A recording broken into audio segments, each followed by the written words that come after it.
Wondercraft, c'est une jeune start-up qui développe un exosquelette de jambes pour personnes myopathes et paraplégiques pour leur permettre de se relever de leur fauteuil roulant et de marcher.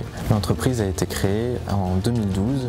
Aujourd'hui, nous sommes une équipe de 18 personnes. Nous développons un exosquelette qui est auto-stabilisé, ce qui n'est pas le cas des exosquelettes concurrents actuels, ce qui fait que la personne n'aura pas besoin d'utiliser de béquilles pour se stabiliser et soutenir son poids.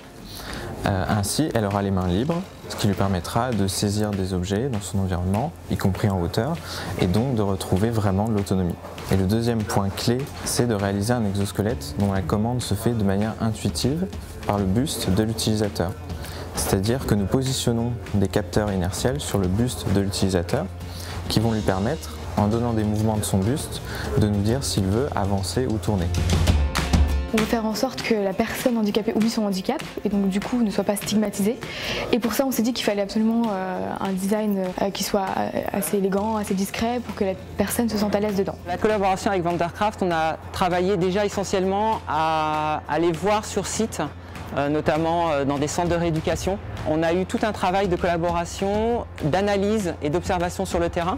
Et aussi on est allé voir des personnes qui étaient en mobilité réduite, mais aussi les praticiens, pour justement dialoguer avec eux, pour voir leurs besoins. C'est un projet qui est très ambitieux, car il y a une partie qui est ergonomie, la partie design, la partie usage. Donc en fait, c'est une réflexion globale qu'on doit avoir sur le produit. Parce que le grand challenge sur l'exosquelette de Wondercraft, c'est tout ce qui est débattement, réglage, et tout ce qui est aussi angulation pour respecter au mieux et aider au mieux la personne à marcher. Pour ma part, c'était la première fois du coup que je travaillais avec un designer. On a essayé d'intégrer le design le plus en amont possible. Donc au début, il y avait vraiment uniquement des présentations très générales et au final, il a pu suivre aussi l'avancée du projet.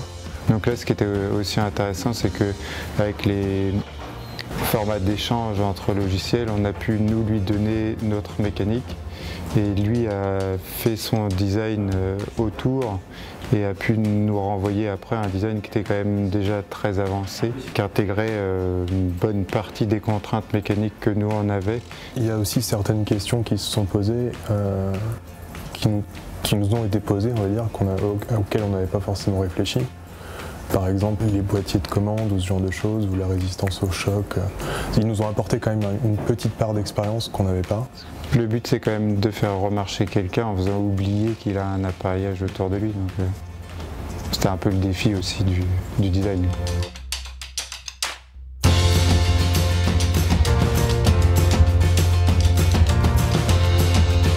L'accompagnement du lieu de design a été assez complet. D'une part, il y a eu l'aspect aide au montage de l'équipe projet, parce qu'on a beaucoup sollicité le lieu de design sur le choix de notre designer. Il y a eu aussi toute une partie formation et accès à des permanences. Donc on a eu notamment dans ce cadre-là une formation sur la RSE, donc toutes les conceptions d'un produit, le cycle de vie d'un produit, les matériaux à utiliser, les procédés de fabrication, qui sont des problématiques qu'on se pose maintenant ou qu'on va se poser plus tard dans le développement du produit. Et il y a aussi un aspect très important du design qui n'était pas négligeable, c'est aussi un chéquier conseil qui nous a permis de financer une partie de la prestation design. Donc c'était vraiment un support très important au développement du projet qu'on n'aurait probablement pas pu mener à bout tout seul. L'accompagnement a duré 14 mois. On remercie d'ailleurs le lieu du design, la région Île-de-France et le ministère de l'Industrie pour leur accompagnement qui a vraiment été très utile dans l'aboutissement du projet. Donc les prochaines étapes vont nous permettre d'aboutir à un prototype fonctionnel. Et nous sommes actuellement en train de réaliser notre nouveau prototype qui nous permettra de passer à une phase d'essai clinique en 2016. Pour passer à cette étape suivante, nous sommes actuellement en train de réaliser une levée de fonds de 1,5 million d'euros.